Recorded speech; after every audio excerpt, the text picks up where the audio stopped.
Imagine a palace where boys were treasures and playthings, where the most beautiful children of Europe were paraded before silk-robed officials who smiled like sculptors inspecting marble. They called them ghoum, the Sultan's chosen, but history remembers them as the most trapped souls on earth. What happened behind those gilded gates wasn't education, it was endurance through horror, who profited from their obedience, and who paid the price in silence. Chronicles praise the empire's glory. The ghosts of the concubines tell another story. If you value the record over the myth, subscribe, because when the songs fade, the screams remain. It began in a Bulgarian valley at dawn, the mist still clinging to the fields when the thunder of hooves broke the air. Mothers froze at the sound. Every family knew what it meant. The Sultan's collectors had come.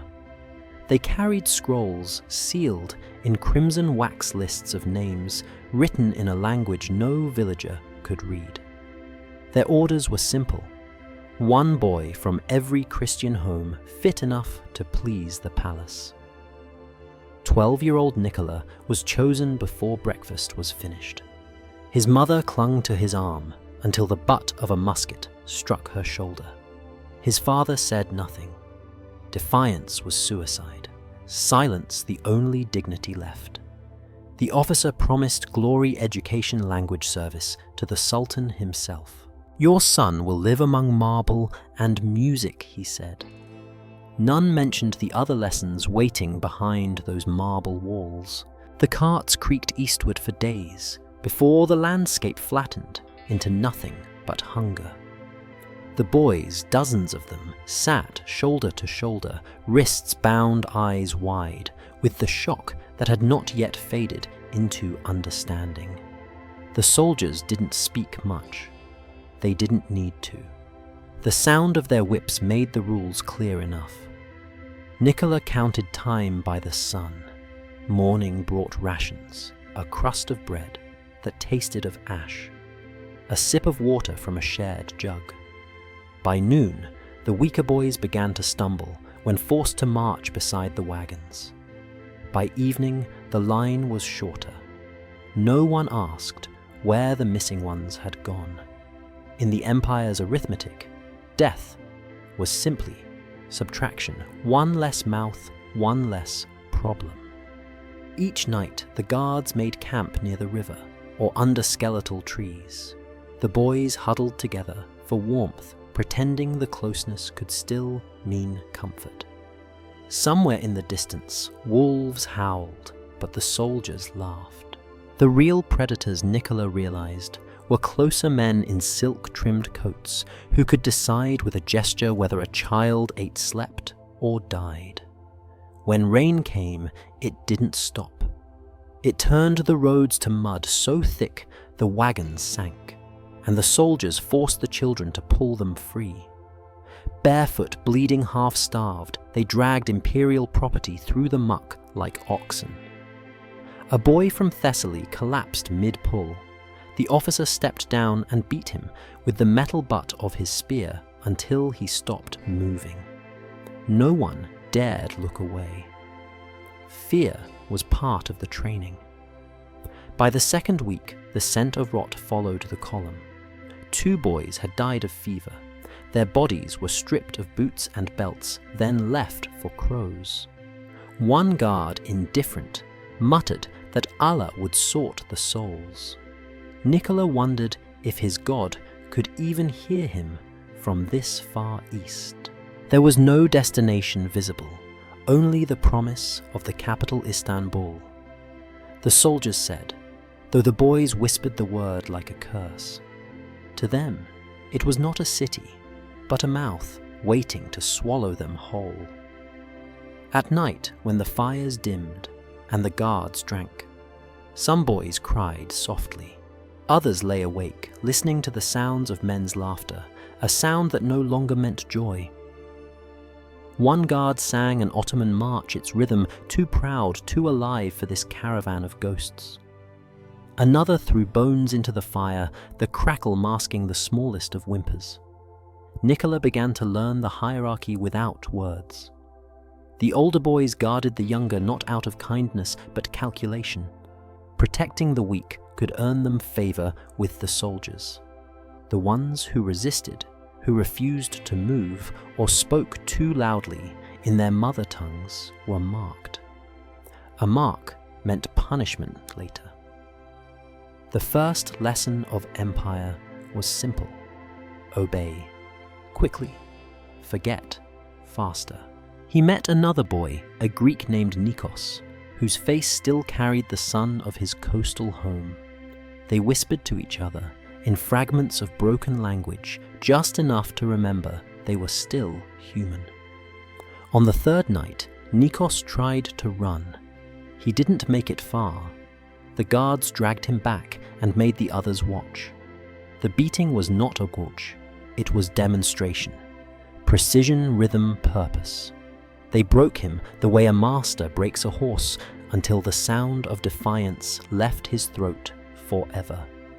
After that, no one tried again. The march lasted 42 days.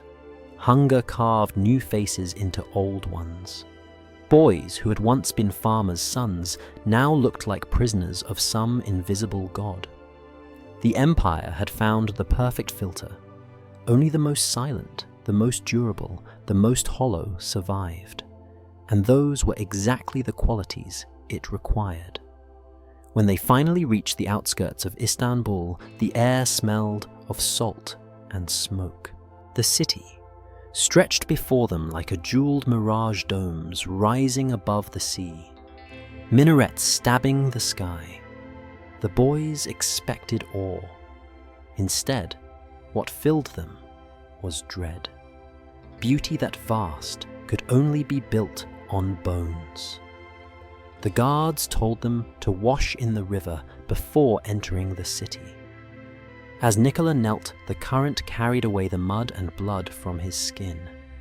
In its place remained something colder resignation. He no longer thought of his mother's hands or his father's silence. The empire had already begun its work, stripping away memory, leaving only obedience. As the sun set over the Bosphorus, the boys stood in a line, hair dripping, faces blank. Behind them lay the path of suffering. Ahead, the palace where pain would be refined into discipline. Somewhere deep within the marble heart of the empire, someone was already preparing the next lesson. The gates of Istanbul rose like a wall against the sky. Stone, gold, and calligraphy woven into intimidation. The boys were herded through in silence. For most, it was the first city they had ever seen, and the last one they would enter as free beings. The smell of spice and sea filled the air, but none of them could feel wonder anymore. They were being delivered, not welcomed. Beyond the outer gates, an official procession awaited scribes with parchment rolls, soldiers with whips tucked neatly at their sides, and a physician who examined each boy as if handling cattle. The empire had perfected this ritual of classification: beauty measured strength, ranked potential recorded. A bureaucratic eye could turn the human body into a ledger entry faster than a prayer could be said. Nicola stood in the line, stripped to the waist under the marble arches. The sun made the tiles gleam like polished bones. One inspector lifted his chin. Another pressed fingers into his ribs, judging muscle and compliance in the same gesture. They wrote numbers beside his name, a name that would soon be erased. A translator whispered the categories: Enderun for the finest faces and brightest minds, those destined for palace training. Janissary for the strong who would kill and die. And labor for the rest beasts of burden hidden in the empire's shadow. Every future was a cage gilded or rusted. When Nicola's turn came, the chief scribe looked him over for a long time. He was pale with wide eyes that made him seem both fearful and intelligent. The scribe smiled faintly, the satisfied smile of a craftsman recognizing quality material. "Palace," he said. That single word sealed Nicola's fate. The chosen boys were separated immediately. Guards led them into covered wagons draped with embroidered curtains to prevent the public from seeing the Sultan's new treasures. The journey from the city gate to the palace was short, but it felt like crossing into another dimension, one where the air smelled of rosewater and the laws of mercy no longer applied. At the gate of Topkapi, the boys dismounted and were told to kneel. Before them stretched a vision of impossible beauty. White marble walls carved with verses from the Quran domes glinting under sunlight, fountains singing in perfect symmetry. It was paradise by design, crafted to impress, to seduce, to conceal. No one looking at such elegance could imagine the screams that echoed through its corridors at night. Inside, officials walked like priests of order, their every gesture rehearsed. The boys were issued new garments, silk robes that scratched their skin, and told never to speak without permission. Their old clothes were burned before their eyes, along with any tokens of home. One boy tried to hide a lock of his mother's hair. A guard found it and struck him. The hair fell to the marble floor like a fallen prayer. Nicola was taken to a narrow room where an elderly eunuch oversaw the intake. The man's voice was soft, but his eyes were iron. "Forget your language," he said. "Forget your God. Forget your name. From now on you belong to the Sultan." He spoke not with cruelty, but conviction, like a teacher explaining gravity. Resistance was as futile as refusing the sunrise. They were then led through hallways so clean they smelled of lime and silence. Tapestries of victories and angels adorned the walls, but the boys' eyes were drawn to the guards, silent, impassive statues with blades. Somewhere deep within music floated a flute maybe, or the cry of a boy who had stopped being heard. In the great courtyard they gathered again. One eunuch announced, "You are fortunate. You will serve within these walls and learn the ways of greatness." Behind him, marble pillars shimmered in the light, beautiful as tombstones. The irony was deliberate. This place would bury their former selves while perfecting their obedience. That night, Nicola lay on a thin mattress under a painted ceiling of stars. He could smell the faint perfume of jasmine drifting from the courtyards, masking the stench of fear. Around him, other boys sobbed quietly into their pillows. He didn't cry, not because he was strong, but because the Empire had already taken the tears. Somewhere beyond the walls, Istanbul slept, its markets closing its ships, resting on the dark water. Inside the palace, a new kind of night began. One without darkness or dawn, only the endless gleam of marble corridors where boys like Nicola learned that beauty was the most merciless form of control. The palace school Enderun was the Empire's pride. To the outside world, it was the engine of civilization, the place where poets, generals, and viziers were forged. To the boys inside, it was a monastery of obedience and humiliation, disguised as education. The marble floors gleamed so perfectly that you could see your reflection in them. But what stared back was not yourself. It was what the Empire wanted you to become. The first morning began with silence. At dawn, a eunuch's bell rang through the corridors. The boys lined up barefoot heads, bowed. Prayer first, then inspection. The guards checked posture, cleanliness, and eye contact. To look up without permission was insolence.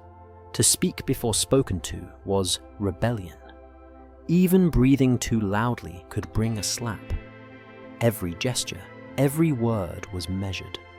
The goal was not to teach. They could teach anyone, but to erase. Lessons followed Turkish, Arabic, Persian, mathematics, music. The schedule was relentless, carved into the body like a tattoo of routine. Yet, the real education was not in the books, it was in endurance.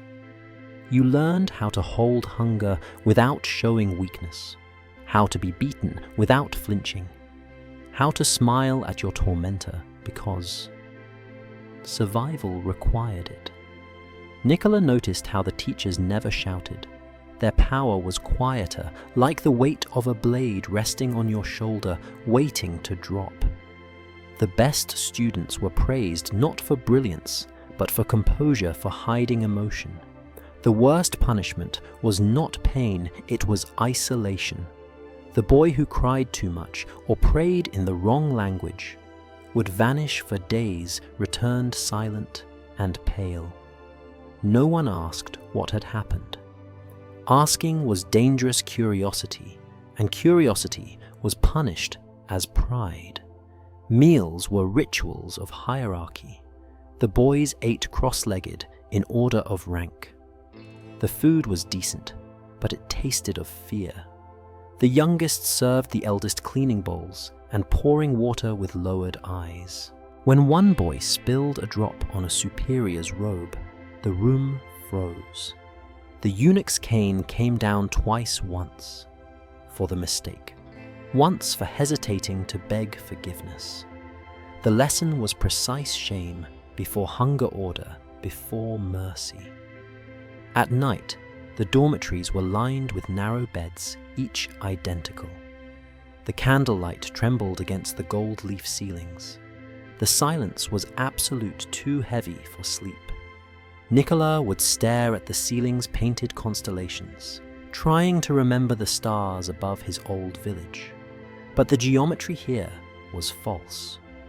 Even the heavens were imperial property. The boys whispered stories of the Sultan, how he sometimes visited the school, disguised as a teacher, watching from shadows to test their discipline. It was meant to keep them obedient, but the effect was worse. They began to believe that every wall could see, every silence was being measured. Obedience became instinct. Thought became sin. On the third week, the instructor introduced a new ritual called teslimiyet, submission.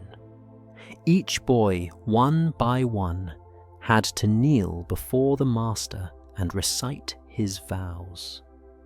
I have no will but the Sultan's. I have no body but for service.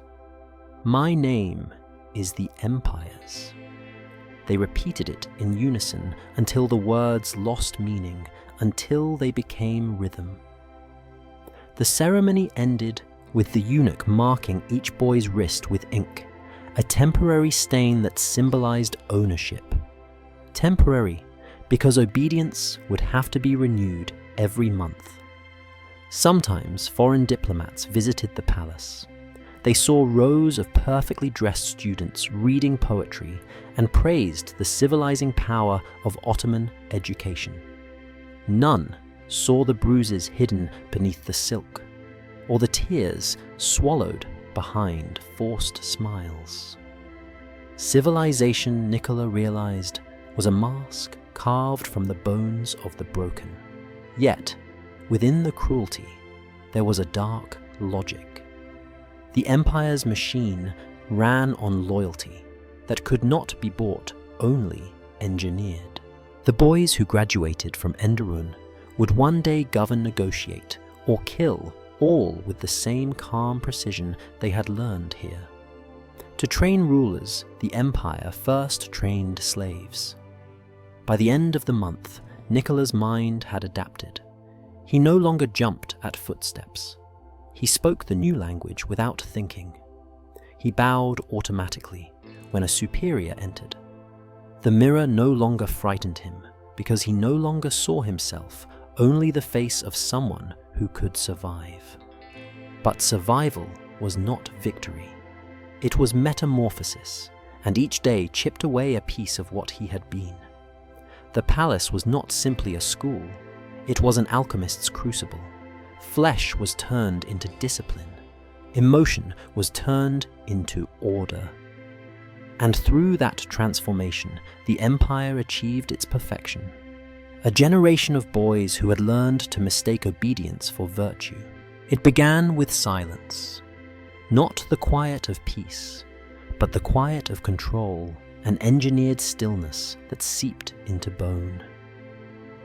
The palace had its own grammar, a syntax of submission. Every gesture, every glance carried meaning eyes down, hands at your sides, spine straight. To move incorrectly was to break the sentence of obedience. To speak the wrong word was to invite punishment written in pain.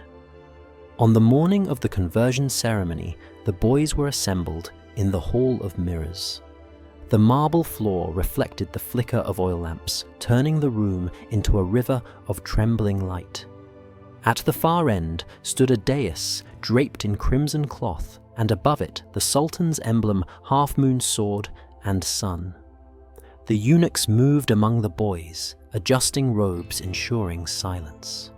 Somewhere, faint music played a flute, tracing a melody too slow to comfort. Nicola felt the air thicken. No one had told them what was about to happen, only that it was a great honor. The eldest eunuch raised his hand, and the doors closed. The ceremony began. A mullah entered, his voice deep and steady. He recited verses none of the boys understood. Then, one by one, they were called forward. A guard pressed a hand to each boy's neck, forcing him to kneel. Another poured water over his head, while the mullah whispered the declaration of faith. Each word erased a part of the past. By the time the water reached the floor, the boy's old name no longer existed. When Nicola's turn came, he hesitated. The words caught in his throat. He could still hear his mother's lullaby, the soft sound of her voice in the fields at dusk. A guard gripped his shoulder. "Repeat," the man hissed. The mullah's voice rose again, patient but cold. Nicola repeated the words, each syllable a betrayal. When it ended, he was told his new name, Mehmet. The transformation was official. His identity was now state property. The ink on the ledger marked his rebirth, but it was a kind of burial. That night, the new names were written on tablets and hung above each bed. Boys whispered them to each other like curses. Some tried to remember their old names in secret, mouthing them in the dark until even the memory sounded foreign. The language of home became dangerous, punishable by lashes. Within weeks, most had forgotten it altogether. The empire had invented a new way of killing linguistic suffocation. The lessons changed accordingly. Turkish replaced Greek and Bulgarian. Persian poetry replaced village songs. The boys learned to bow in rhythm with the call to prayer, to recite verses they didn't yet believe but dared not question. The conversion was not merely religious, it was grammatical. Thought itself began to speak in the empire's voice. Nicola, no Mehmet, learned that words could wound more deeply than whips. The eunuchs used silence as punishment. To be ignored was to vanish. He saw one boy, a defiant Albanian, refuse to recite his assigned verses. The next morning, his bed was empty. The others were told only this: he has gone to serve elsewhere. No one asked where elsewhere was. In the language of fear, Every euphemism meant death. But the system was cleverer than pure terror. It rewarded imitation. A boy who spoke perfectly, who pronounced Ottoman words with elegance, received praise and extra rations. The same system that destroyed their identities now fed them crumbs of approval for how well they could fake it. Obedience became survival. Survival became pride. Mehmet found himself correcting other boys' accents, not out of cruelty, but reflex. The empire was inside him now, using his voice. When he caught himself doing it, he felt sick. But that sickness had no outlet. Even emotions had to be disciplined. A tear shed in public could invite humiliation. Empathy could be interpreted as conspiracy. Sometimes at night, the boys would test each other. "Do you remember your mother's face?" one would whisper. Another would answer, "I remember the shape of her hands." Then a pause. What were her words for good night? Silence. No one could recall. Forgetting was not failure. It was protection. The deeper lesson emerged slowly. The boys began to understand that speech itself was power, and power belonged only to those who controlled language. The eunuchs and teachers had mastered brevity, precision, restraint. The Sultan himself was said to speak with such calm that men trembled. This was the final perfection of rule, to make others fear your silence more than your voice. Mehmet tried to imitate that silence. When struck, he didn't cry. When insulted, he smiled faintly. When others were punished, he watched without blinking. Every gesture was armor. But each layer of discipline cost him another fragment of soul. Months passed. The boys who once sang in their sleep now slept like statues. They spoke only when required, moved like mirrors of one another. The school had succeeded. The empire had converted not only their faith, but their syntax, their breathing, their humanity. One afternoon during recitation, the instructor asked Mehmet to define loyalty. He hesitated. The word in Turkish sadakat meant both devotion and servitude. "It is to love what rules you," he said finally. The teacher smiled. "Good," he replied. "Now you understand." And in that moment, Mehmet realized he did, not with pride, but with dread. Because in this palace, loyalty was not a virtue. It was the language of fear written into the flesh. There was a time when the boys believed the worst was behind them. The lessons were exhausting, the disciplines suffocating, but at least the pain was structured, predictable. What came next had no such order. It came in the dark, unwritten, unspoken, and everywhere. The ritual of predation began quietly, woven into the rhythms of palace life, like a secret chord only the initiated could hear. It was never taught yet. Everyone learned it. Older students, the Ars, who had survived long enough to earn influence, became mentors to the new ones. They offered protection, guidance, favors. But kindness in the Enderun was a currency, and every debt demanded payment. Nikola Mehmet soon noticed how the hierarchy bent around beauty. The boys with delicate faces and clear skin were assigned to the upper dormitories closer to the teachers' quarters. They received finer robes, softer beds. The eunuchs smiled at them differently. It took little imagination to understand why. One night, a candle flickered in the corridor after curfew. Footsteps. A whisper of silk. The door creaked. An older boy entered, eyes half-shadowed, carrying the faint scent of rosewater and smoke.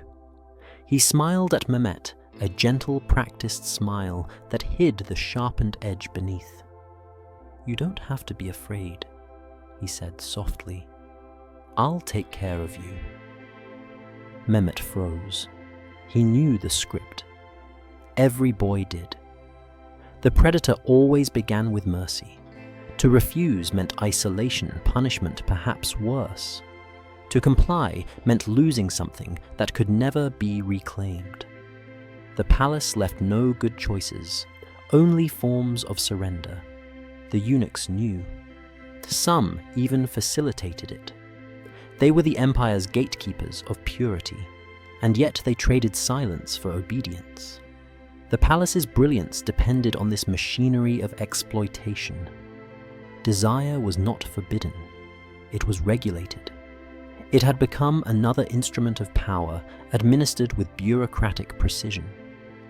In this hierarchy, pleasure was politics. The boys learned early that to attract the favor of a teacher or official could mean better food, safer nights, faster advancement. Those who resisted found themselves reassigned to the kitchens or the stables, places of filth and exhaustion where the body broke quickly. Submission was not coerced with threats. It was seduced with survival. Mehmet tried to disappear.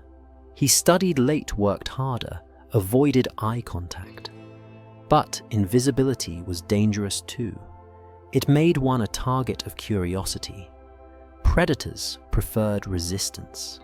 It gave them the illusion of conquest.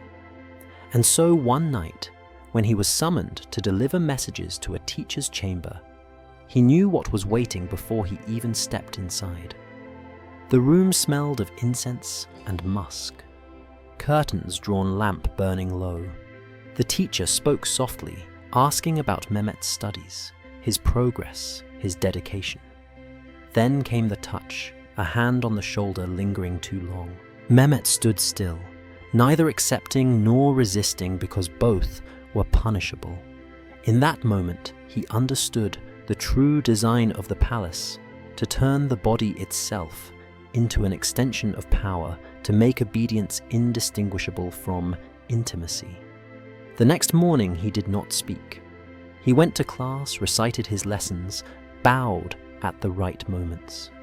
The system demanded not silence alone, but complicity, a shared, wordless understanding that everyone knew and no one acknowledged.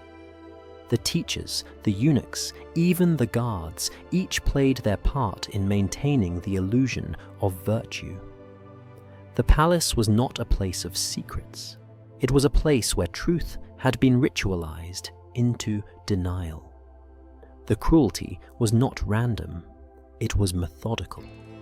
The empire's architects had built a hierarchy, where desire flowed upward and obedience downward, ensuring that even the most intimate violation reinforced the same chain of command that governed armies and provinces. It was governance disguised as lust and devotion disguised as degradation.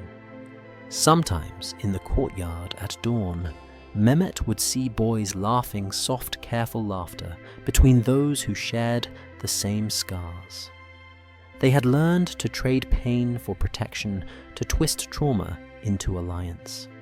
He envied and pitied them at once. They were no longer children. They were survivors, learning to navigate a moral geometry where love, loyalty, and submission formed the same triangle. There were rumors about boys who refused, who fought back. They vanished without trace. Some said they were sold to distant provinces. Others whispered of the cold baths, punishment cells, where the water never warmed and the screams never reached the surface. Every disappearance reinforced the unspoken rule. In the empire of the flesh, silence was life. Yet within this darkness, Mehmet began to study not only books, but eyes. He learned who could be trusted, who could be feared, and who pretended not to see. He realized that survival required not purity, but strategy. The line between victim and accomplice blurred until it was no longer visible. Every boy who endured the night woke the next morning, older not in years, but in resignation. The palace called it discipline. The priests called it order. The boys called it nothing. For in the Enderun, even language had been taken from them. Only the body spoke, and it spoke in silence. The palace did not kill boys quickly. It preferred to reshape them. Those who survived the first months were neither innocent nor evil. They were adapted. The weak had been discarded, the defiant erased. What remained was a generation of children who had learned that virtue was a luxury and endurance the only currency. Mehmet had stopped counting time. Days blended into a single rhythm of bells, commands, and silence. But somewhere between exhaustion and habit, he discovered a truth submission could be weaponized. The same obedience that broke others could protect him if he learned how to use it. His first act of strategy was small. During calligraphy lessons, he noticed that the instructor admired precision above all else. The brushstroke had to be controlled. The ink measured the movement serene. It was not art, it was ideology. To master calligraphy was to perform submission beautifully. Mehmet excelled at it. He let the teachers see his diligence, his quiet grace. Soon he was praised for discipline. That praise became shield and currency. The palace rewarded perception. Mehmet learned to read people. Like manuscripts, the way a eunuch's lips tightened before anger, the subtle shift in tone before punishment. He learned when to speak, when to look away, when to bow too deeply, and when not enough. He turned survival into an art of mimicry, shaping himself into whatever reflection power wanted to see. But strategy demanded sacrifice. He stopped comforting the younger boys. Kindness drew attention. Once he tried to help a new recruit who wept during inspection. The next day, the boy was gone. The eunuch said only, "Excess emotion offends order." Mehmet understood.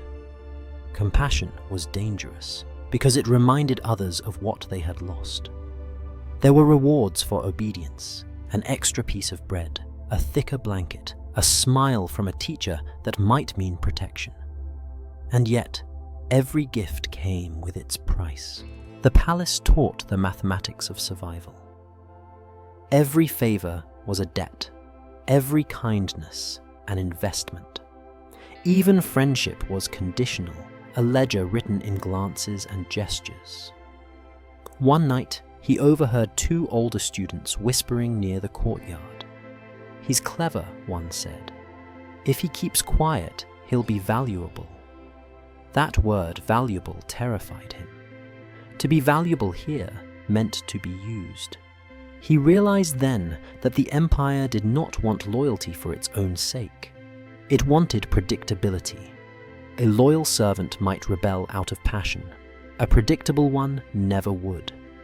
So Mehmet built predictability around himself like armor. He made sure his footsteps were always the same length, his tone always even. He erased the traces of self that could make him memorable. To be forgettable was to be safe. Still, survival was not peace. At night, memories returned the smell of his mother's bread, his father's call in the fields. They came unbidden like ghosts that refused to vanish. He would bury his face in the pillow and whisper the old prayers under his breath. The words felt dangerous, almost electric, as if the gods of his childhood were listening through the cracks in the walls. He prayed not for freedom, but for numbness. Then came the inspection of ranks. Once a season, the chief administrator of the Enderun toured the dormitories. His presence was silent terror, the embodiment of the Sultan's invisible will.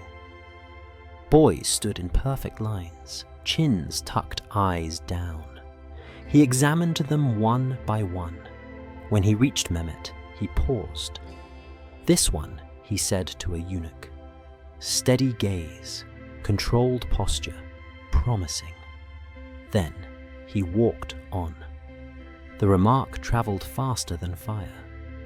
From that day, Mehmet's status changed. He was given lighter duties, better robes, a new chamber, with fewer boys. But the privilege brought eyes. Older students watched him with envy, others with hunger.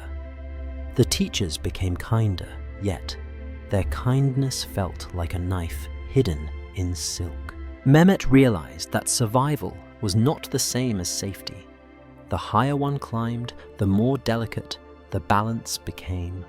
A wrong word, a stray glance, a rumor, any of it could destroy him. To live in the palace was to perform perfection under permanent threat. The hardest lesson came months later.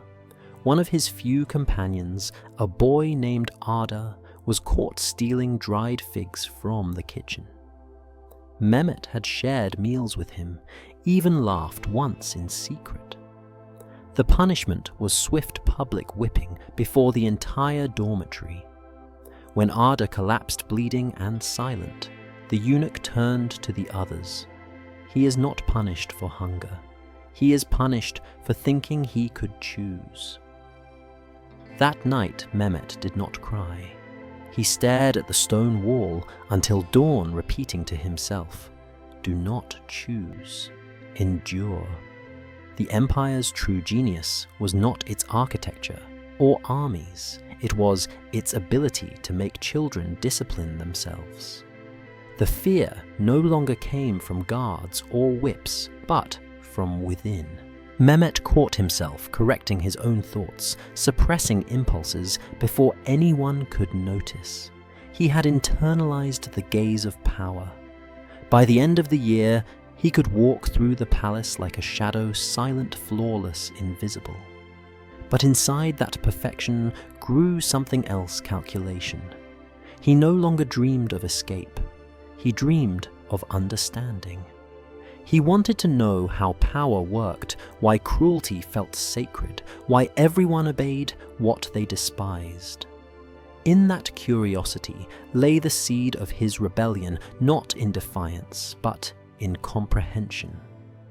The palace had trained him to survive, but it had also taught him how systems function, how fear is built, how men can be turned into instruments. And one day, when the empire demanded his loyalty again, it would discover the price of creating someone who truly understood it. The palace was a city within a city, its own economy, invisible to the markets of Istanbul, yet more ruthless than any bazaar. Within its marble corridors, obedience was coin, silence was gold, and bodies were the banknotes of survival. By now, Mehmet understood this unspoken system better than most. He had learned its laws through hunger, fear, and the slow corrosion of choice. Every gesture carried value. Every glance could be traded. What the empire called discipline was, in truth, a marketplace of favors, an empire of exchange, where morality had no price, only demand. The transactions began innocently. A boy who polished a senior's shoes might receive an extra crust of bread. One who copied lessons neatly could borrow books forbidden to others. Then came subtler trades to laugh at the right jokes, to remain silent at the right cruelties, to offer yourself or another at the right moment. No coin changed hands, but everyone paid. The Enderun called itself a school, but its true curriculum was transactional psychology. The teachers lectured on loyalty, but the boys learned something else entirely: that loyalty could be manufactured, and trust was just a contract of fear.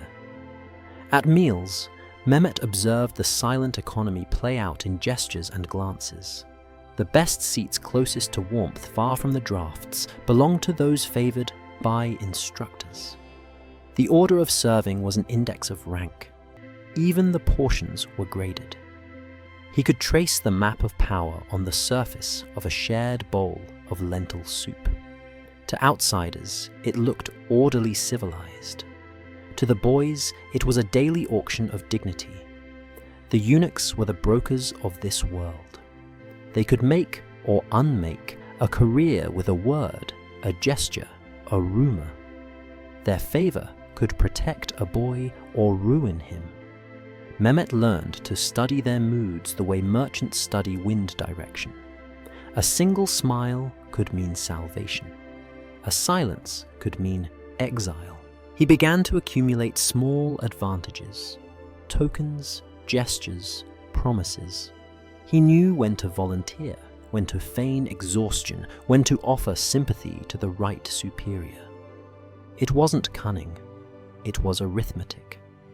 The arithmetic of fear. But the system's cruelty lay in its reciprocity. Every protection had its inverse. A debt owed, a compromise remembered. Mehmet once defended a younger boy from punishment by claiming the mistake was his.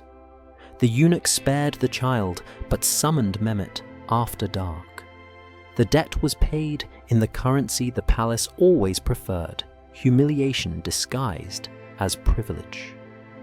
The next morning, the boy thanked him with tearful eyes. Mehmet couldn't meet his gaze. The empire had taught him the hardest truth. Every kindness extracted its own revenge. Over time, he began to see the pattern everywhere. The palace was not merely a place of education or cruelty.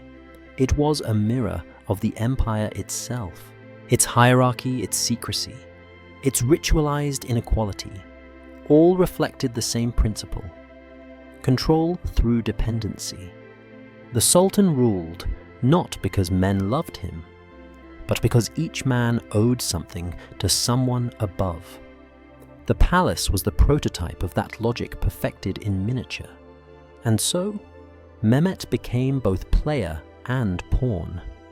He learned to hold gratitude in one hand and calculation in the other. When a teacher praised his handwriting, he bowed low, memorizing the tone of approval. When another offered to mentor him, he smiled with just enough gratitude to mask disgust. He never refused, never accepted fully. Survival depended on ambiguity. The palace thrived on that ambiguity. Its brilliance lay in making exploitation look like opportunity. The more the boys competed for attention, the safer the system became. Jealousy did what the whip could not. It kept them obedient. Sometimes at night, Mehmet would watch the moonlight crawl across the stone floor and imagine it as the Sultan's gaze, cold, distant, all-seeing. There was no outside, no private self. Even dreams felt monitored. And yet, within that surveillance, tiny rebellions still flickered a secret note, a smuggled crumb of food, a whispered joke. The smallest kindness felt revolutionary precisely because it was forbidden. One evening, an older eunuch summoned Mehmet to deliver a sealed message to a teacher's chamber. Inside the envelope, he caught a glimpse of something that looked like a coin, but wasn't just a polished bronze disc inscribed with the word sadakat, loyalty. The message was clear. Loyalty itself had become currency minted and traded like silver. That night, Mehmet sat awake, turning the word over in his mind. He realized the economy of favor was not confined to the palace. It was the palace. Every law, every ritual, every punishment revolved around the illusion that obedience could be bought and loyalty could be sold. The empire didn't conquer by swords alone, it conquered by transaction. And though he had become fluent in its language, he felt something shifting beneath the surface. The arithmetic no longer made sense. The more he gave, the more the system demanded. The more perfectly he obeyed, the less of him remained to trade. By dawn, he understood in the economy of favor, no one ever profits. The palace feeds on its participants until nothing is left but the silence of perfect obedience and the faint echo of all the bargains that were never meant to end. Punishment in the palace was not just correction, it was theatre. It was how the empire rehearsed its power every day, reminding every soul from eunuch to boy that obedience was not a choice, but a geography of survival. Every corridor was an arena, every silence an audience. And when the lash fell, it was not against one body, it was against all who watched and did not move. The first time Mehmet witnessed a public punishment, he learned more about power than in any classroom. It happened in the courtyard at dawn, where the marble glistened with dew like sweat. A boy, no older than 13, had been caught whispering in his native tongue a forgotten dialect from somewhere near the Adriatic. For that, he was accused of nostalgia, a crime the palace considered contagious. The eunuch read the charge in a voice as calm as scripture. The boy was stripped to the waist, his ribs like reeds under pale skin. A whip dipped in salt water cracked the air. Every strike left not just blood, but foam. No one dared look away. The punishment was not about pain, it was about choreography. The body bowed, the crowd froze. The system remained whole. Later in class, the teachers spoke of discipline. They said it built character, purged weakness, purified loyalty. But the boys knew better. Punishment was performance. It made fear visible, so no one forgot what it looked like. The palace had many forms of punishment, each designed to fit the offense with aesthetic precision. For speaking out of turn, kneeling on marble until the knees bled. For stealing fasting in isolation, surrounded by food you could not touch. For insolence being forced to recite poetry while balancing a bowl of water on your head. If it spilled, the lash followed. There were worse punishments, whispered like prayers. The cold cell, a stone chamber beneath the kitchens, always wet, always dark. Boys left there for 3 days often came back silent forever. And the mirror test when the offender was made to stare at his reflection for hours, repeating verses about loyalty until his voice broke. It was called correction, but it was disintegration. One evening Mehmet's name was almost called. A book had gone missing, and suspicion hung heavy. He had borrowed it, a collection of Persian poems, and returned it late. Another boy had stolen it afterward. The eunuchs gathered them in the courtyard, eyes sharp as blades. The missing book was found under someone else's bed, but Mehmet was told, "Your silence is guilt enough." He expected pain. Instead, he was ordered to clean the punishment courtyard every night for a week. It was a subtler cruelty to scrub the stones, where others bled to polish the marble until it gleamed like bone. Every night he could still smell iron in the air. The stains never left, only darkened with water. By the 7th night, he realized the purpose was not punishment, it was participation. The empire wanted witnesses, not corpses. The punishments evolved into ritual. Every Friday before evening prayers, the eunuchs assembled the boys for the inspection of virtue. It was an unspoken ceremony, half moral instruction, half intimidation. The offenders of the week were displayed before the dormitories. Their crimes, lateness, disobedience, secret prayer were announced aloud. Each boy knelt on the same stone platform beneath the gaze of the head instructor, whose whip lay on a velvet cloth like a sacred object. Pain is not cruelty, he would say. Pain is memory. Without pain, loyalty fades. Then came the sound, the unmistakable rhythm of the lash.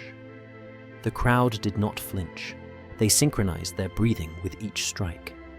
In that synchronization lay the Empire's triumph collective obedience, choreographed through shared terror. European diplomats who visited the Enderun occasionally caught glimpses of these rituals.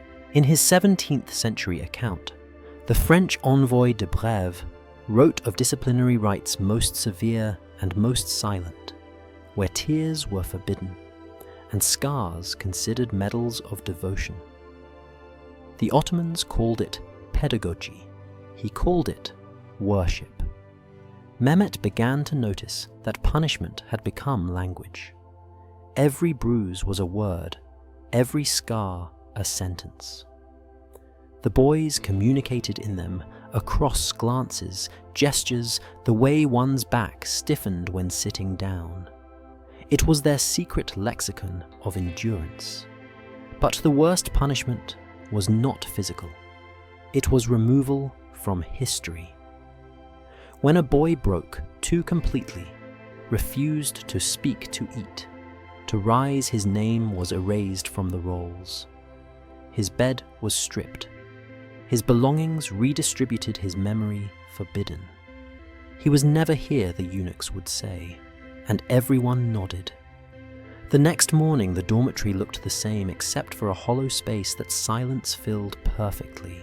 Once Mehmet found a small inscription scratched under his bed frame. I was once someone. No signature. The letters were crooked, hurried. He never told anyone. He understood it was not defiance, it was prayer. Over time, punishment ceased to shock him. That was the final victory of the system, to make cruelty normal, to transform terror into routine. Fear no longer required spectacle. It became reflex. A dropped spoon, a pause. Before answering, a whisper, too loud, all enough to tighten the chest. The palace did not demand perfection, it demanded self-surveillance. The boys became their own wardens, their own judges. And when punishment did come, they accepted it with bowed heads, not from submission, but from exhaustion. In a world where pain was proof of existence, suffering became the only form of certainty. One night, as Mehmet cleaned the marble once more, he noticed how the moonlight made the wet stone gleam like mirrors. He could see his reflection thin, quiet, unrecognizable. He realized the punishments had succeeded in their truest goal. They had made him into part of the architecture. Every empire survives by teaching its victims to police themselves. The Ottoman palace had perfected this alchemy. The boys who once trembled before the lash would in time wield it. They became both product and perpetuator, a system so complete it no longer required cruelty from above. Violence had become self-sustaining. By the time Mehmet turned 16, the transformation was visible. He had grown taller, leaner, with the stillness of a trained predator. The younger boys looked at him with the same mixture of fear and fascination he had once felt for his superiors. He recognized that look. It was the mirror of power being born. The palace called it graduation of trust. The word trust was irony disguised as ceremony. Older students were given responsibility for the younger ones' mentorship, they called it. In reality, it was surveillance by proxy. Every boy became both warden and prisoner, each link in the chain binding the next. Mehmet received his own small cohort of new arrivals, 4 boys taken from villages he would never see. Their faces were still raw with loss, their eyes still searching for the parents who would not come. He remembered that look too well, and for a few days he tried to be kind. He explained routines gently shielded them from petty punishments. But kindness in this place was a scent predators could smell. One evening a eunuch summoned him. "You protect them too much," he said, voice-level eyes like glass. "Mercy weakens loyalty. Do you understand?" Mehmet bowed, but something in his chest twisted. That night, one of the boys, a child named Luca, was caught dozing during evening recitation. The eunuch ordered Mehmet to deliver the punishment. The courtyard was silent. The whip lay coiled like a living thing at his feet. Luca looked up at him, not pleading, just confused. Mehmet hesitated for a fraction too long. The eunuch's voice cut through the air.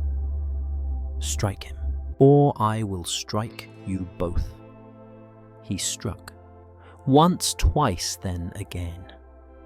The sound echoed off the stone walls, crisp, final.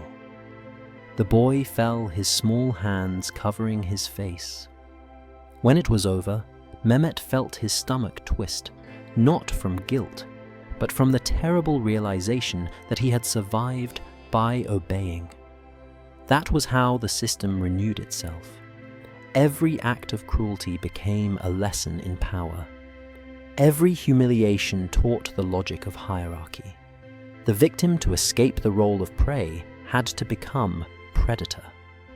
The eunuchs called this training in authority. It sounded noble, almost paternal. But it was the machinery of obedience disguised as education. Boys like Mehmet, once broken, were reforged as instruments of control. They were told that their cruelty was not personal, it was service to the empire. "You discipline him."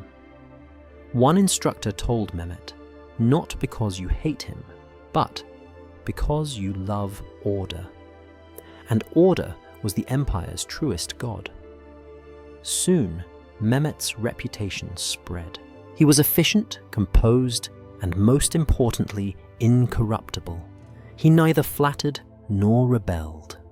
He punished without malice, obeyed without hesitation. The instructors called him steady. That steadiness earned him new privileges, private quarters, better clothes, and a position as assistant to one of the senior tutors. But the higher he rose, the more he saw the truth. Everyone above him had been through the same ritual. The eunuchs, the tutors, even the serene administrators in jeweled turbans. All had once stood trembling in a courtyard just like he did. The system did not erase its victims. It recycled them. He began to notice the small hesitations in his superior's eyes. The fleeting shame, the ghosts of memory buried beneath years of discipline. It dawned on him that the entire palace was a monument to shared trauma repurposed as governance. No one was innocent. Everyone had blood on their hands, even those who had never struck a blow. One night, while assisting his tutor in the archives, Mehmet found an old ledger. Its pages' brittle ink faded. It listed names, ages, places of origin, followed by 2 columns, discipline administered and advancement achieved. Pain and promotion perfectly correlated. He ran his finger down the lines, recognizing the pattern as prophecy. Those who suffered most became the empire's backbone. The discovery didn't fill him with anger. It filled him with clarity. The Ottoman genius was not in cruelty alone, but in making suffering productive. They had industrialized trauma, turning it into loyalty. Years later, when Mehmet would be assigned as an instructor himself, he would remember Luca, the boy he had struck, and understand the full circle of corruption. He would see his reflection in the frightened faces of new arrivals and wonder which of them would inherit his role next. The empire called it tradition. Historians would later call it bureaucracy. But Mehmet knew its real name, inheritance of pain, because the palace no longer needed guards. It had built a system in which obedience reproduced itself generation after generation until no one remembered a world without it. And that was the most perfect prison of all, one built not from walls, but from the minds of those who had learned to keep themselves inside. The empire called it education, the most advanced in the known world. In truth, it was a school built on bones. The palace prided itself on producing scholars, poets, astronomers, and administrators who could recite verses in Arabic, debate theology in Persian, and draft tax laws in Ottoman Turkish before they were 20. But beneath that brilliance lay a curriculum of obedience. Knowledge here was not enlightenment, it was weaponry forged to serve power. Each morning began before dawn. The boys filed into the study halls like monks, bare feet, whispering over polished marble.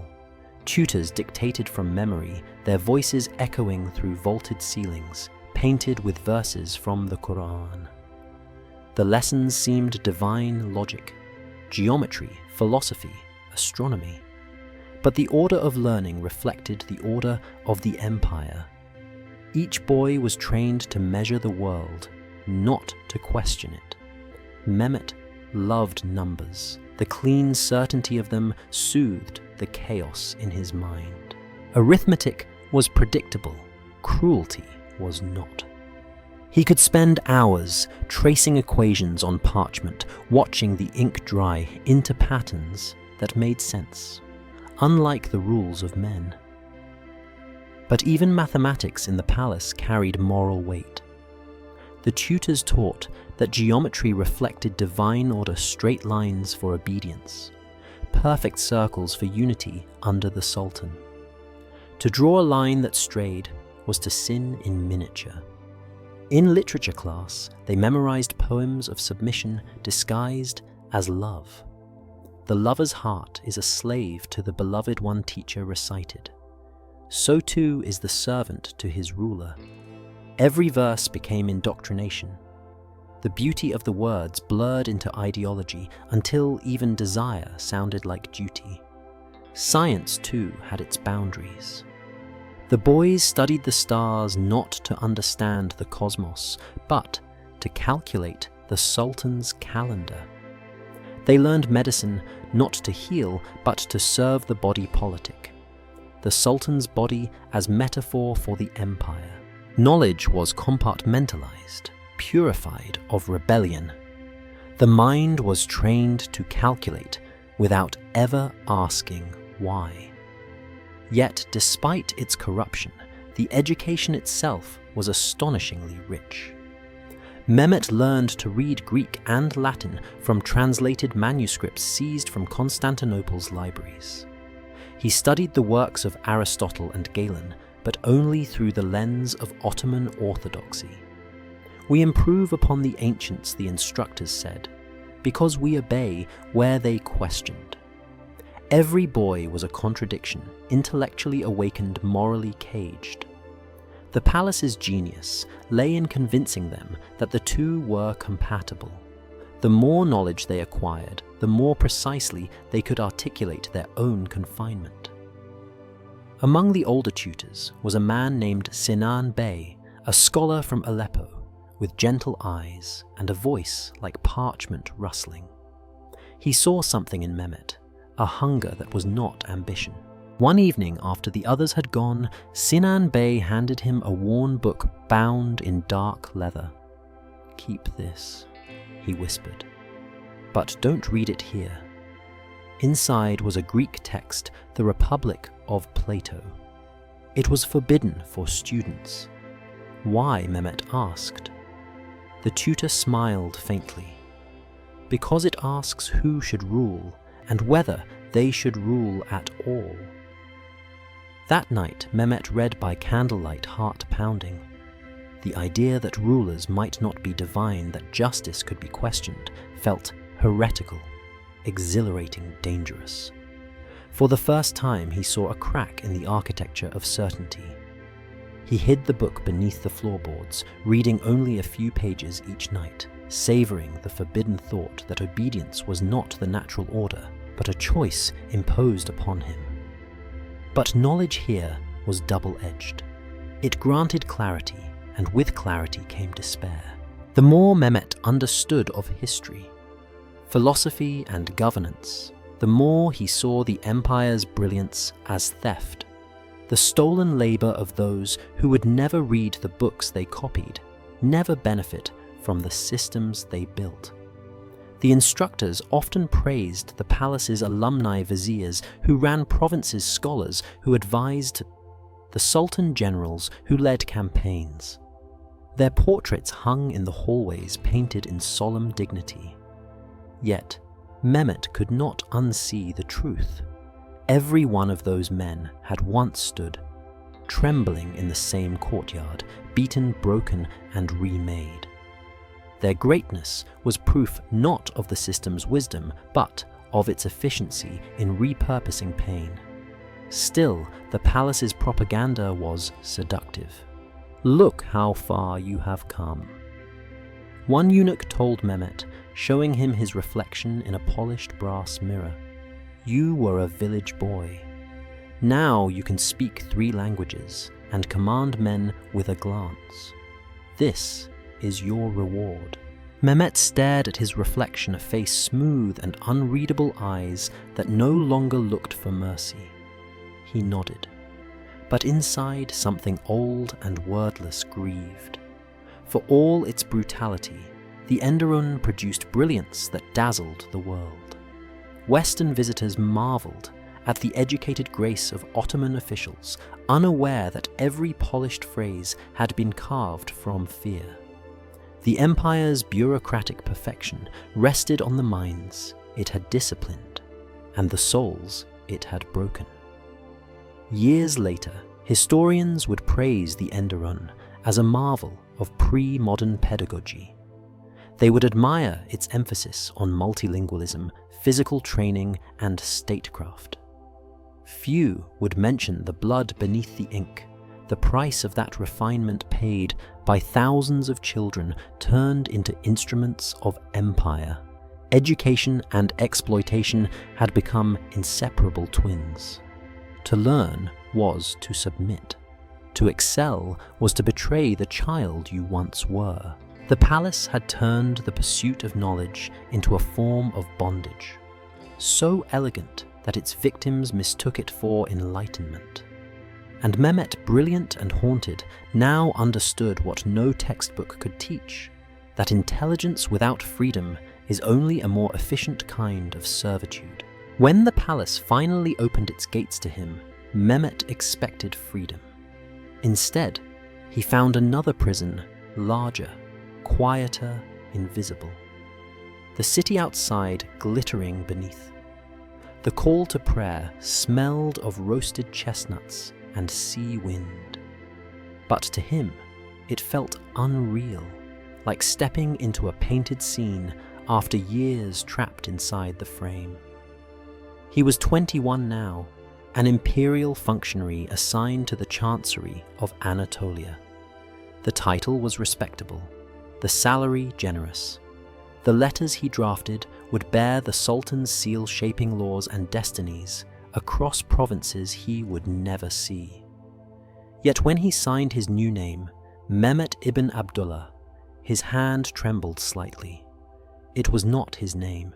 It was a monument to forgetting. The empire did not free its servants, it deployed them. The graduates of Enderun were scattered like seeds, carrying the palace's logic into every corner of the Ottoman world. They became governors, tax officials, scholars, commanders. They built mosques administered justice-educated princes. On the surface, they embodied civilization, but under the silk robes and eloquence, the same fractures ran deep. Mehmet soon realized that the world outside the palace obeyed the same laws, only the architecture changed. In the chancery, subordinates flattered superiors, superiors humiliated subordinates.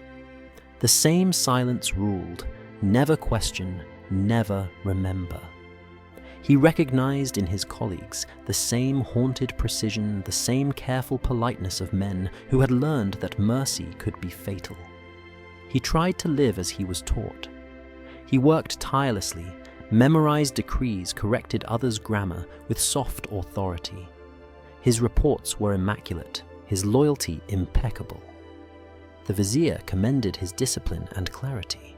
But at night, when the ink dried on his desk, he sat alone in his quarters, staring at his hands. They were clean, but they remembered the weight of the whip. Sometimes he walked through Istanbul's streets, watching families eat together. Children play by the fountains. He should have felt envy or nostalgia, but he felt only distance.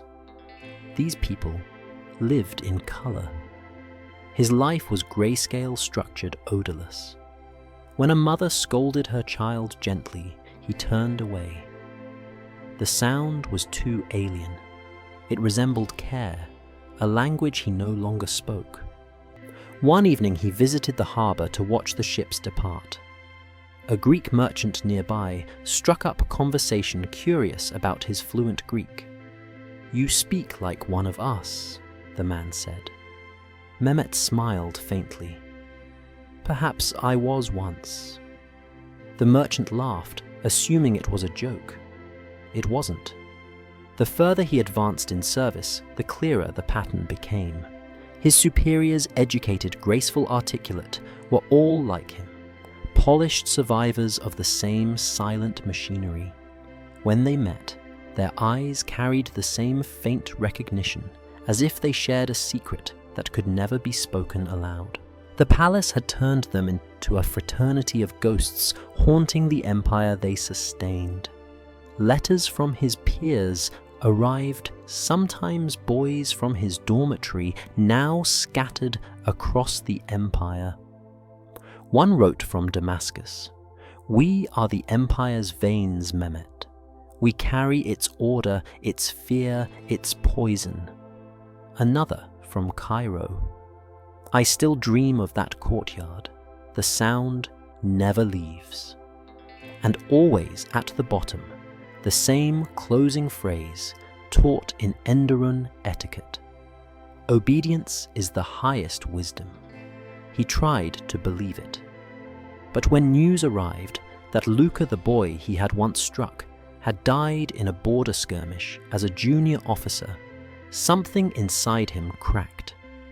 The report described him as a loyal servant who perished with honor. Mehmet read the line again and again, his breath shallow. Loyalty had become the empire's euphemism for waste. He began to write letters, never sent confessions. Reflections, small fragments of thought he dared not share. We are taught that loyalty builds nations, one reed. But what if loyalty only builds walls? He hid them beneath the floorboards of his lodging, just as he had once hidden Plato. Years passed. He rose through the ranks, became chief clerk, then advisor. People admired his composure. No one suspected the erosion beneath it. His words carried weight in meetings. His signature moved soldiers, tax collectors, architects. But he could not forget the courtyard, the whip, the silence. The empire had trained him to serve without question, but not to forget what questioning felt like.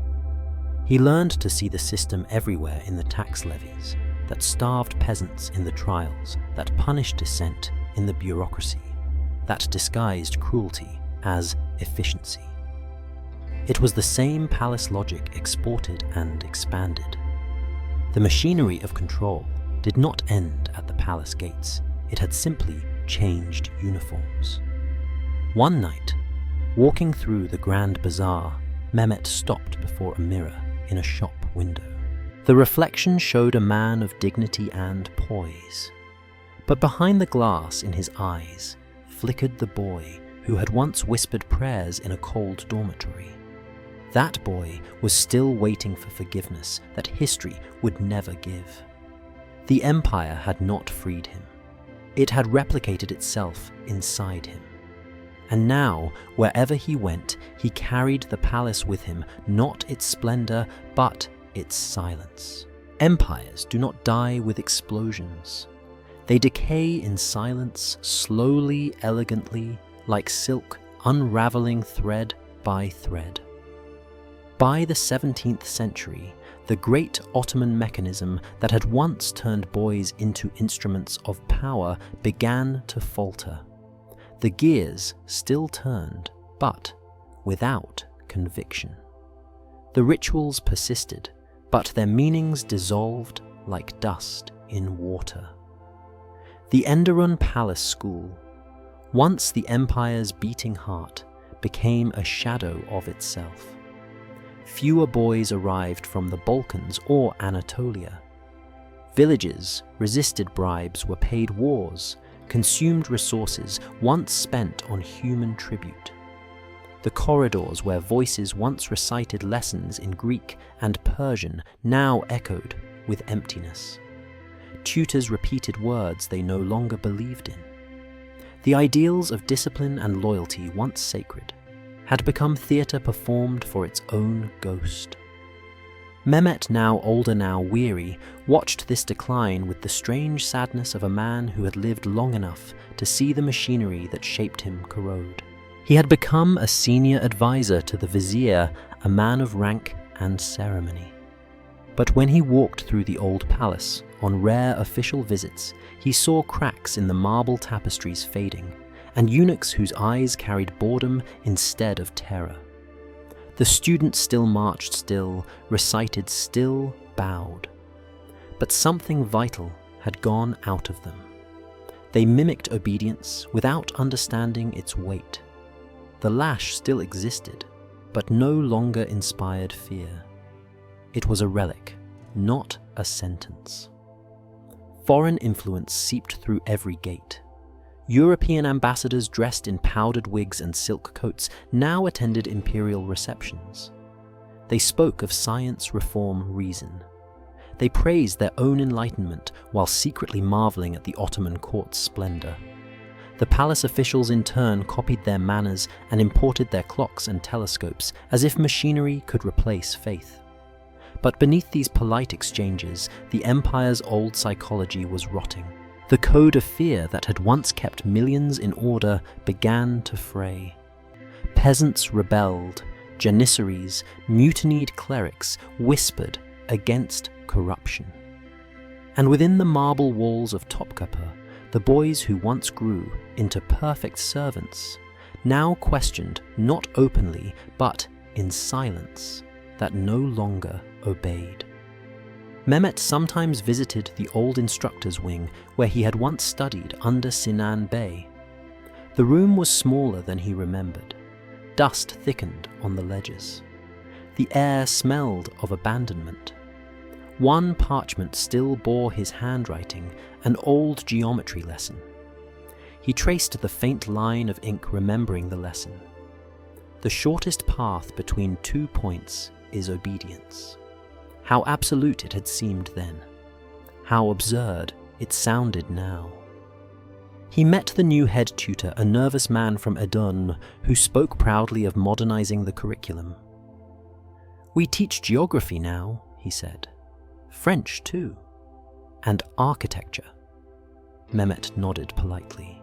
But as the man talked, he noticed the tremor in his voice. The same tremor of someone who sensed he was speaking to a ghost. The new lessons no longer created servants. They created bureaucrats who thought in numbers, not fear.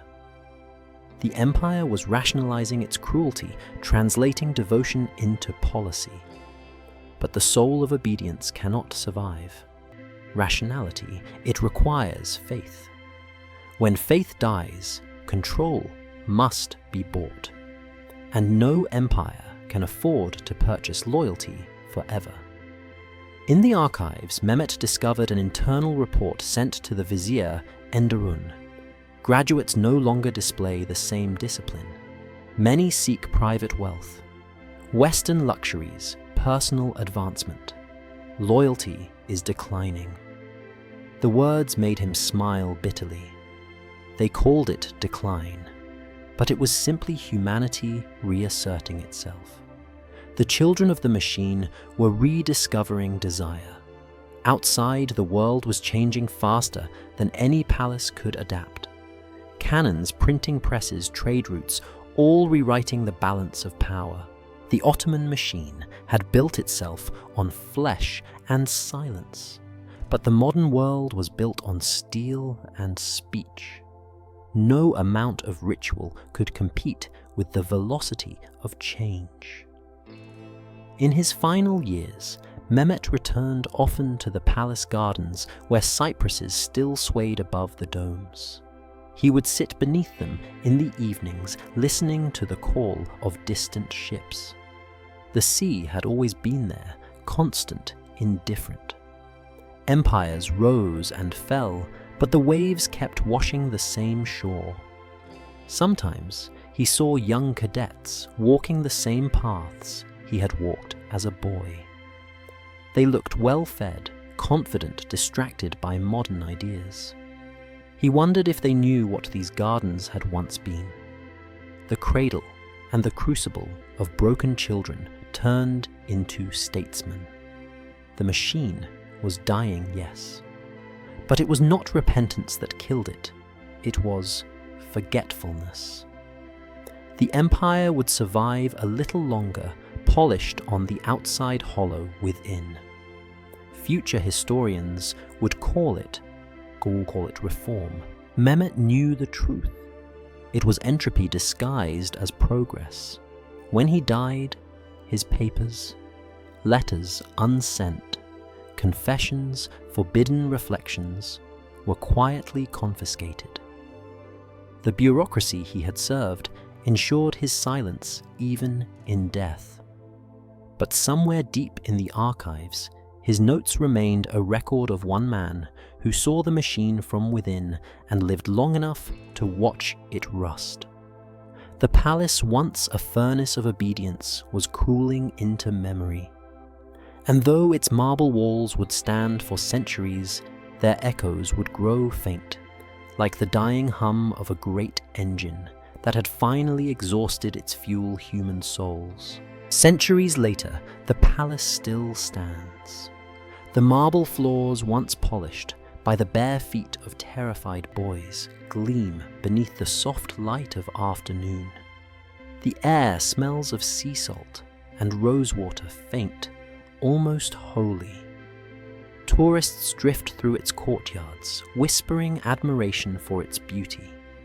They point at the domes, the tiles, the gardens. They take photographs where the ghosts cannot be seen.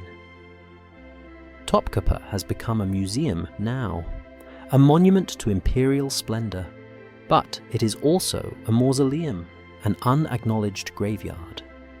Every arch and corridor hides the memory of screams absorbed by stone centuries ago.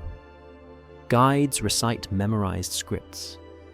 This was the school of the empire's elite, they say, smiling. A place of discipline, refinement, and education. Their words glide lightly over the surface of horror, like dust settling over bones. In the chamber of the white eunuchs, where boys once waited trembling for selection glass cases, now display jeweled daggers and embroidered robes. Visitors press close, admiring the artistry. Few notice how narrow the chamber is, how little air it offers. Beneath the marble lies a drainage channel once used to wash away blood after the punishments. The official placard calls it a water conduit.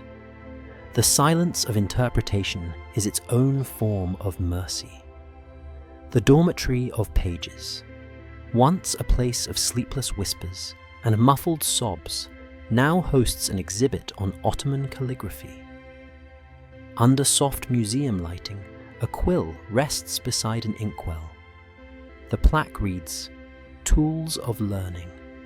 No mention of the hands that once trembled as they held them. No note that those same hands might have been used to serve their master's desires. In the courtyard, where the boys once lined up for inspection, tourists buy pistachio ice cream and shade themselves under parasols. A tour guide gestures toward the barracks, explaining how meritocratic the Ottoman education system was, how even a peasant's son could rise to power through hard work and intelligence. The crowd nods approvingly. They love stories about opportunity. They do not ask what was taken in exchange. From the outer gardens, the sea sparkles with the same indifferent beauty it always had. The gulls cry over the Bosphorus, and the ferry horns echo faintly from across the strait. Istanbul moves on, loud, modern, impatient. The palace remains frozen, immaculate, detached from the pulse of the living city. And yet, if you listen closely, there is still sound in its stillness. A certain frequency of silence that vibrates just below the edge of hearing like breath caught in stone. The old walls remember. They remember the first day a boy cried for his mother in a language no one understood. They remember the laughter of eunuchs, the measured footsteps of officials, the shivering of children forced to stand in the cold marble courtyard until dawn. At night, after the visitors leave and the lights dim, the palace reclaims its real voice. The corridors grow colder. The wind slides through the lattice windows, carrying a low hum almost human. Guards sometimes swear they hear footsteps where no one walks, whispers in forgotten tongues, the faint scrape of a quill on parchment. The historians call it imagination. The walls call it memory. Modern scholars write about the Enderun as an educational miracle, the world's first merit-based civil service school. They publish glossy books illustrated with miniatures of elegant courtiers and golden domes. But in none of these pages will you find the word abuse. The suffering of boys has been edited out, replaced by the vocabulary of civilization, discipline, excellence, order. It is the final triumph of empire, the ability to turn horror into heritage. Once Mehmet had written that silence is the empire's finest invention. He was right. The Ottoman system did not need to hide its cruelty. It only needed time to turn it into admiration. Even the ghosts have learned decorum. They no longer wail. They simply linger invisible, among the tourists' silent witnesses to centuries of selective remembrance. They watch as guides tell children. This is where the future of the empire was educated, and smile sadly at the half-truth. The silence is not absence, it is architecture. It was built intentionally, stone by stone, to outlast the cries. Time, it seems, obeyed. The marble still gleams. The tiles still shimmer. The rooms still whisper the same lie that beauty and brutality cannot coexist. But the echo beneath the beauty says otherwise. It hums quietly, insistently, like a pulse beneath a funeral hymn. Topkapi remains magnificent because it learned the empire's most enduring lesson to bury cruelty beneath perfection and to make forgetting a national art. At the end of every empire, what remains are not palaces, but the silence between their stones. The marble halls of Topkapi have endured earthquakes, revolutions, and centuries of dust. Yet, their truest foundation was not architecture, it was obedience. The empire rose on the backs of the forgotten, and when those backs broke, it's simply called the ruins' history. Mehmet's ghost still walks these corridors. Not the man himself, but the idea he represents: every child taken, every name erased, every soul reshaped into a servant of someone else's glory. The empire called them pages, students, guardians of the court. In truth, they were currency. Their pain financed splendor. Their silence made possible the illusion of order. History rarely confesses this.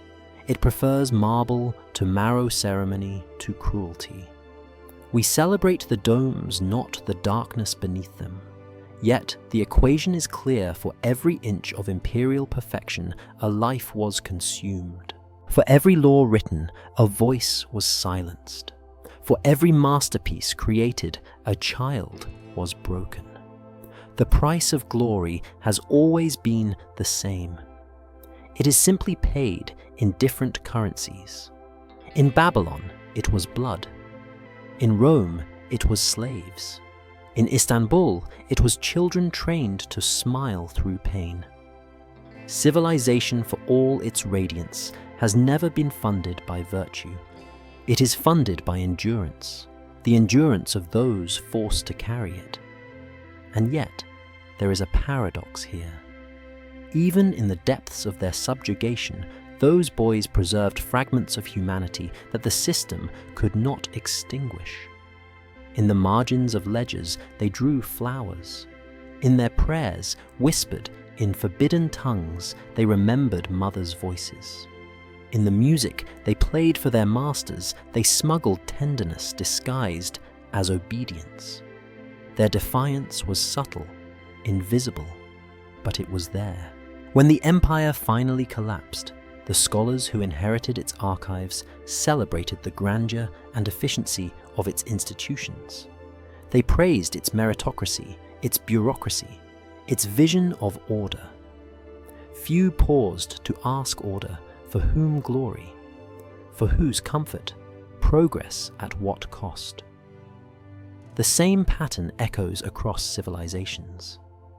Every empire invents beauty to disguise its violence law, to disguise its fear and education, to disguise its control.